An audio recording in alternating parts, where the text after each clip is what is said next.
It is a more than full-time job to keep your child alive. The toll that can take, right? Like, because at the end of the day, we say it very casually because we know what we're doing, but there's nothing casual about it. It weighs on you, and it weighs on your relationships, and it weighs on your marriage, and it weighs on the way you parent Tristan. People don't really understand, and they couldn't. Unless you are living this, they can have empathy toward it. They can feel sorry for you. Until you are living this day to day, you can't understand it. Welcome to A Place of Yes, a podcast about how I moved through my darkest hour. And for me, that was in channeling my grief into good. Welcome to the show.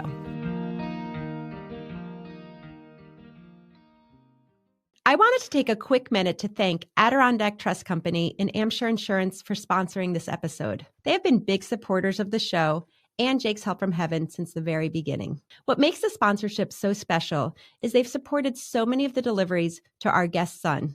This conversation with Jessica Troiano, as well as the second part coming next month, focuses on what life is like when your child requires so much to just live. But more importantly, we focus on the love of the family and the lessons we can learn from all of them. The sponsorship that you guys have given us for so long has done so much to impact the Jake's Help from Heaven community. And the items, the equipment we have given them has been life-changing. Thanks again. Hope you enjoy it.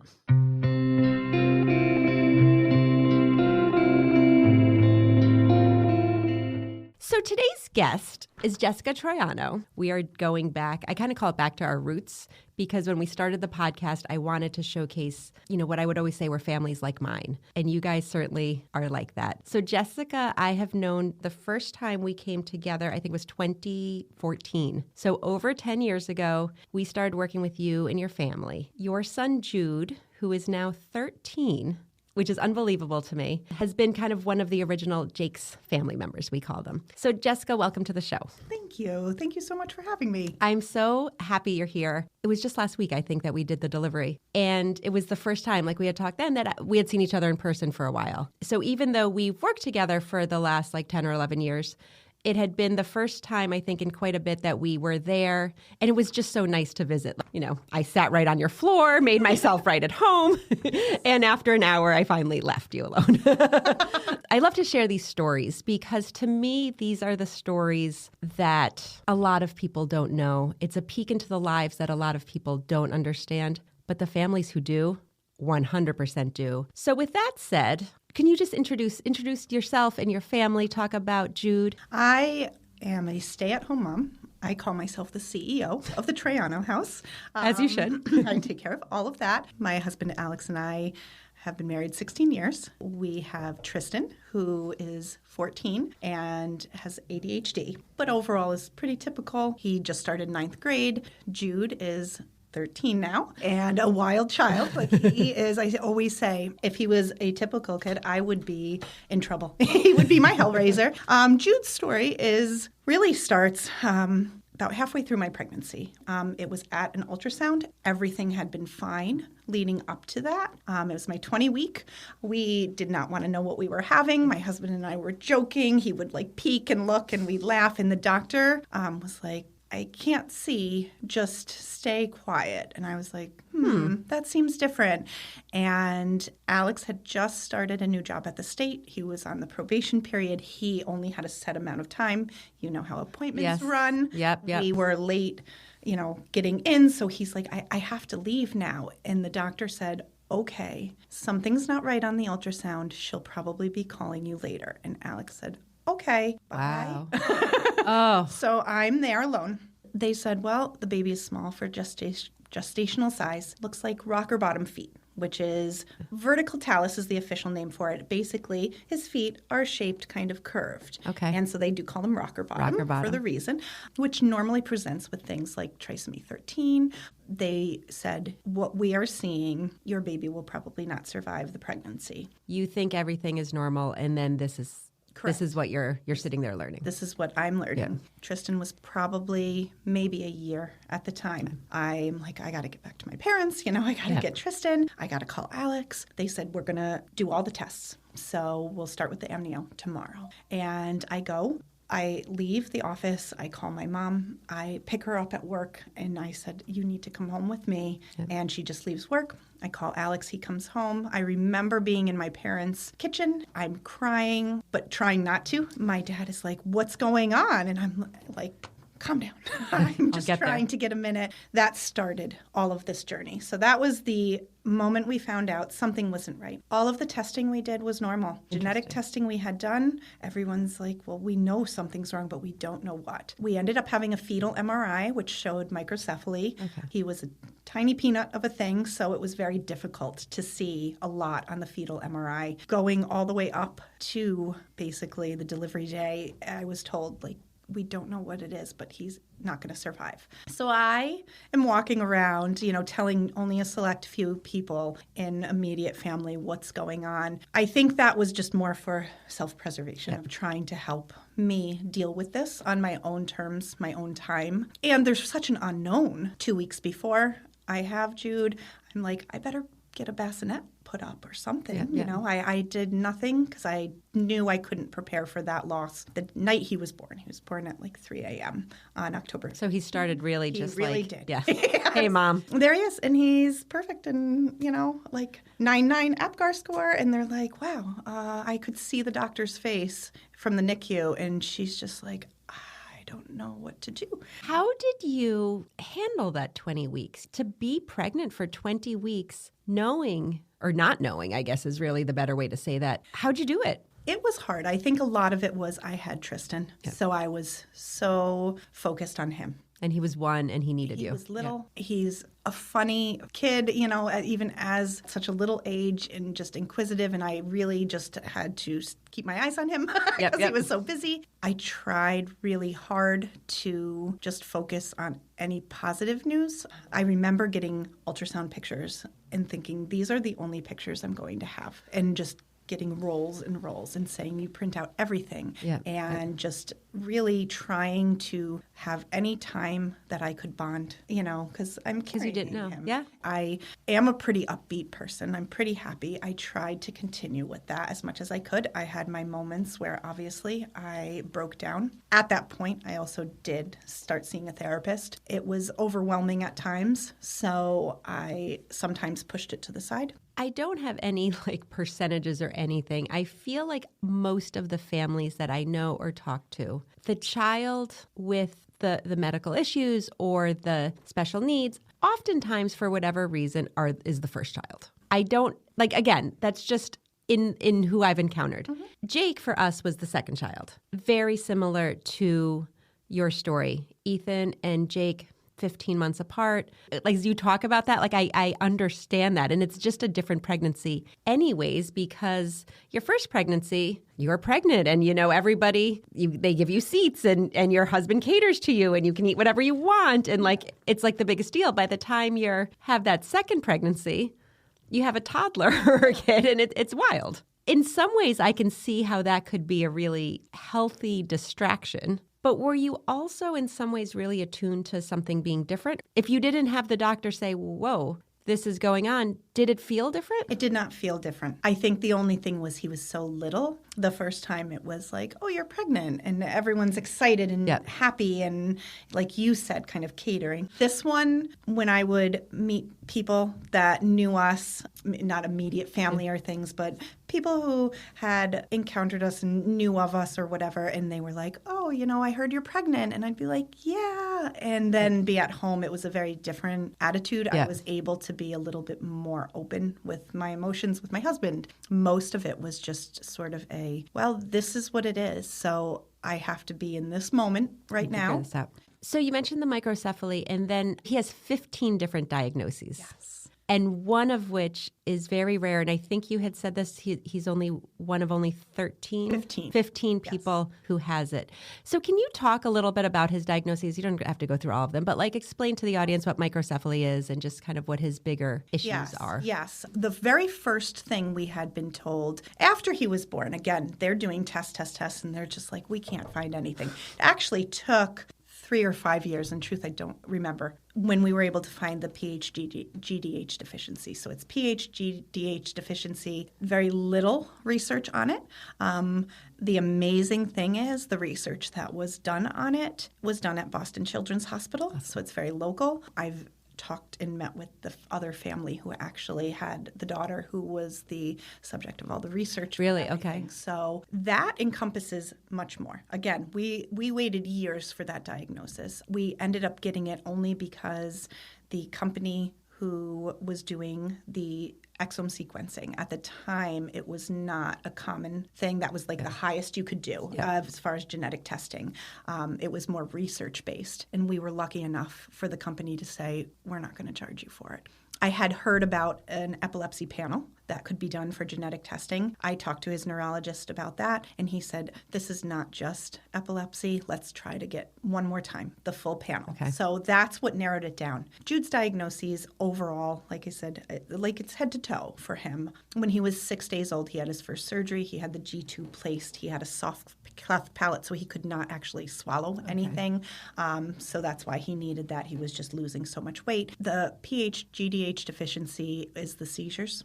He has tonic-clonic seizures. He has the corpus callosum, which is the bundle of nerves between the hemispheres of the brain. They thought they were not there at all. Okay. They called it complete agenesis of the corpus callosum. Actually, it's diminutive. It was so small. It is there, but it does not connect the two hemispheres. So developmental delays also associated with the serine deficiency. He does have, because of that, again, kind of the major problems, I'm going to say. The major diagnoses are because of that. The epilepsy is a side effect from it. The developmental delay is as well. The microcephaly is as well. All because this amino acid serine, which Jude does not produce, would help with those things developmentally, and he never got that. We talked about this when I was at your house. So our bodies make that naturally. Correct. This I thought was fascinating and kind of takes us down that, healthcare journey or whatnot, or insurance. You provide him with, is it like a natural supplement or is it of the serine? Of the serine? Yeah, serine. Yeah. So the serine, it's a powder. We get a powder. There are 2 serines. This is the L-serine. Insurance does not cover it because New York State does not recognize it as a metabolic condition. And if they did, then it would be covered. But I've fought this, and, sometimes So because most bodies make it, Yes. they don't identify, they just don't see it It's as a supplement is what they say. And I say, well, I liken it to, a diabetic who does not produce insulin can get insulin because they do not produce it. This is the exact same thing. Jude does not produce serine. It's a supplement if I wanted to take it. Yes, exactly. It is not a supplement for Jude. This is a necessary life-saving med. They will not cover it. I was told I can talk to my congressman. Because you've got a lot of free time. I will just pick up my phone and get right on that. It's added to the list. Doctors, insurance, we live in this world where we need them to help us. I used to be a teacher, right? And I would say I was a special ed teacher. And, when you deal with 4th and 5th graders, right, all the time, it's like, that's not fair. So-and-so gets this. And I would always say, fair is not that everyone gets the same. Fair is that people get what they need. And that looks differently. And this is that, right? This is the fact that we have these rare kiddos that don't fall into these guidelines and into these check marks. And the fact that we don't have a system in this country that takes care of them, it's not a handout. It's not anything. It's exactly like you said. If I wanted this, it's a supplement. He needs it to stay alive. And then it's this constant battle of putting the onus on you to do it. Well, if you want it to be different, then you fight to change it. Yes. As opposed to anybody else. I agree. And I see that across all of Jude's medical needs. We actually also just had, and to tie this in, his oxygen. I got a call saying it's not covered anymore. That was incorrect. But again, the company that's supplying it says, we need to come pick this up January 21st. And I say, well, he needs it. He just had a seizure, Christmas Eve. I needed to give him oxygen. He had an upper respiratory infection, needed it. I'm giving all of the reasons, and they're saying, well, he doesn't need it 24 hours a day, and on room air, it needs to be below 88. So these are pretty specific things. I'm making phone calls to every single provider and person that I can to help. And in the end, I reach out, and they're like, well, that's not quite correct, and said, we do cover, the insurance was like, we cover it. Let me call the company. The company says to them, oh, no, that's not what we said. Of course not. I said, yeah, well, it kind of is, but okay. Again, same thing. I am making sure I'm getting his seizure meds on time. Last night, I get a call from the pharmacist. His Keppra. Jude's been on Keppra since he started having seizures at 1 year old. We have adjusted doses, but he's been on it forever. He said, it's not getting put through. It's flagged. I have to call CDPHP. And I said, well, why? We do this. I mean, this is easy. For 12 years. This is easy. Yeah. This is. So I don't think I'm too early. And I understand if it's, you can't fill it every week. But you're like in the window. I'm like, well, he's like, no, you are far beyond where you can do it, actually. So it's just, they're having a problem now with this, and it's harder, and we have to make phone calls. And I'm like, this should not be, right? I feel like there's so much with insurance along the way that we do have to fight for. We have to justify, and we shouldn't have to justify. Our trajectory is not changing. Like, Jude is beating the odds, and he is 13, and it's amazing. But he's not going to wake up tomorrow and not need his meds. No, he will need... He needs these, like, nothing's changing. The parameters of, we need to check this every month, or we need to make, like, I get that for some, right? For sometimes you have an illness that there is a cure, or that there is, a set group of meds that you do for a set group of time, and then you see improvement. This is not that. No. Like you said, it is forever. Like, I shouldn't have to every single year justify that Jude has a disability and should get Medicaid. No, it's not changing. This is a permanent condition. We do 24-hour care for Jude. We work very hard to keep him alive. We shouldn't have to fight for that. We shouldn't have to work so hard, because we're working so hard on a day-to-day basis to just have him have the most normal and happy childhood he can have. He's 13. Obviously, there are some just restrictions that he cannot do, but what can we do to make sure that he is getting the best, the most care, the happiest life that he has for as long as he is here? It shouldn't be, well, I have to spend my energy in getting appropriate health care for him. I think that's one of the things that people don't understand. And when I say people, I mean those who don't have the Judes or the Jakes or any of these other, they call them rare kiddos now. Like, that wasn't kind of a thing when Jake was around. But that feeling that you just sort of spoke about, it is a more than full-time job to keep your child alive. The toll that can take, right? Like, because at the end of the day, we say it very casually because we know what we're doing, but there's nothing casual about it. It weighs on you, and it weighs on your relationships, and it weighs on your marriage, and it weighs on the way you parent Tristan. Like, I think that's why I was excited, too, to come on to say, people don't really understand. And they couldn't. Unless you are living this, they can have empathy toward it. They can feel sorry for you. But which is its own thing, though, right? Yes, exactly. But until you are living this day to day, you can't understand it. And I think the biggest thing and the first thing that happened was my relationship with Alex changed. Alex has said in the past, when we've been able to work through this more, talk about it more, was I was prepared to help you as a grieving mom. I was prepared to not have our baby come home. He was born, and I took it very differently. I was just full of joy. I was just like, he is here. I am keeping him as long as I can. Alex kind of went the opposite and thought, what does my life look like now? In truth, it didn't occur to me. Yeah. It didn't occur to me. And like I said, he really was like, I'm having a hard time with this. And at the time, couldn't articulate that. He really shut down.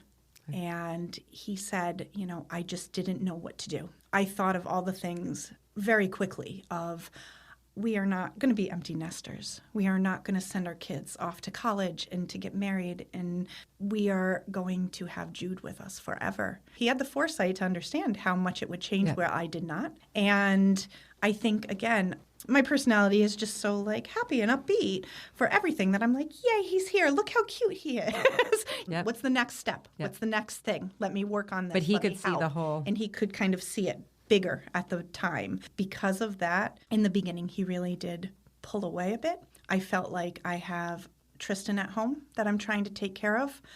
Jude was in the NICU for a month after he was born. In truth, they were trying to just figure it out. Yeah. They really still didn't know anything. And so we were just working through that, getting him to a healthy weight, all the normal stuff that you would be doing. I'm going back and forth to the hospital, trying to take care of Tristan, trying to take care of Jude. I'm waking up to pump all the time.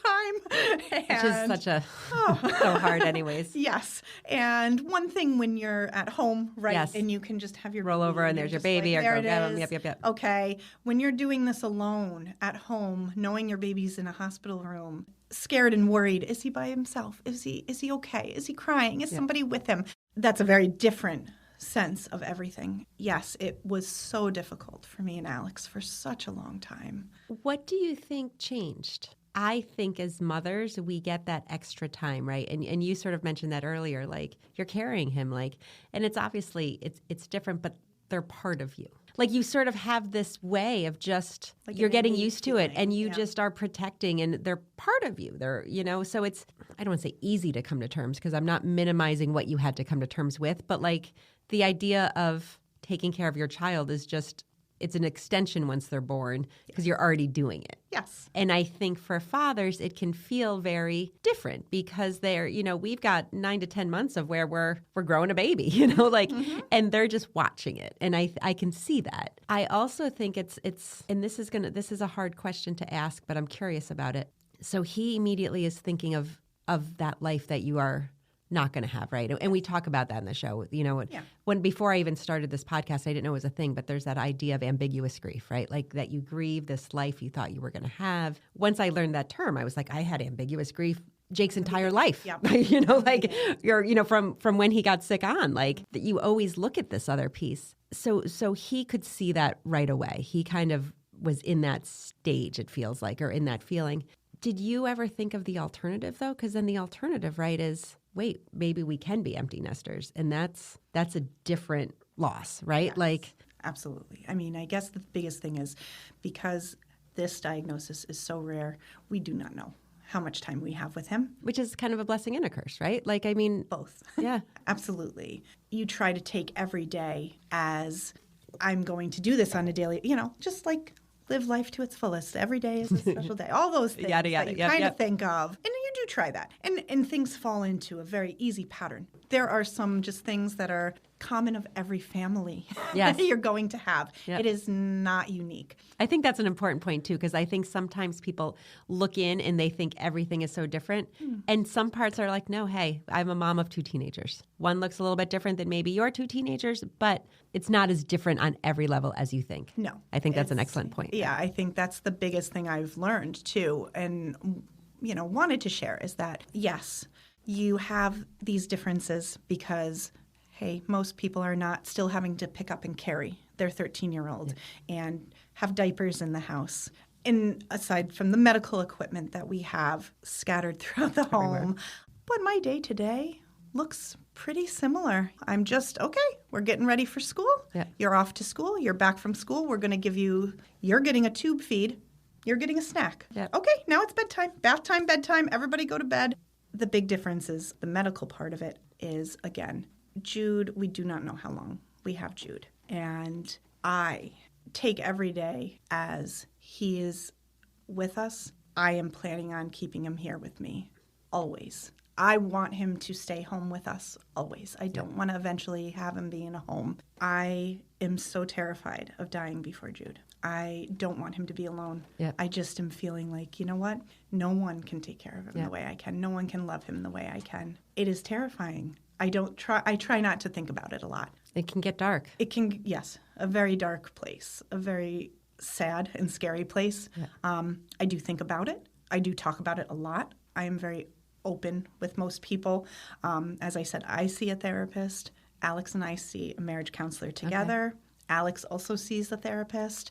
I think that's important for us. I know it's not right for everybody. For us, this works. I need every month to talk to mine, to be able to say, listen, this is how I'm feeling this month, especially if something has happened, especially if we've had sicknesses, big seizures, hospital, emergency surgeries, because I really, truly, when I think about my life without Jude, I can't breathe. I don't know how I'm going to handle that. I also get scared of, what does that mean for Tristan?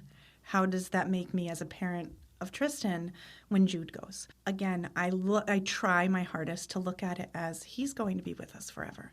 I also look at the alternative of, you know what, if he's here, maybe Jude will do okay and want to be away from mom and dad a little bit. Maybe he will want to go and do a home somewhere. I don't want to take that away from him. I don't want to pre-plan our whole life, his whole life, but it is something I think about often. I think about how scary it is to have to even say out loud, like, I hope my son does not outlive me. It's terrifying, and I know that feeling so well, right? Like, and I've told the story, you know, we did not expect Jake to pass away, right? Like, we had those same kind of thoughts that, you know, and when you say that, it kind of takes me right back, right? It's that fear of, if he outlives us, then what's going to happen? And does the burden, and I always kind of hate using that word, but it's kind of the appropriate word, does that fall on the brother, right? Does that all of a sudden, are we dictating his life? And what does that look like? Mm-hmm. And what are the changes you need to make? And, you know, sometimes other moms or parents will say, like, oh, every mom worries about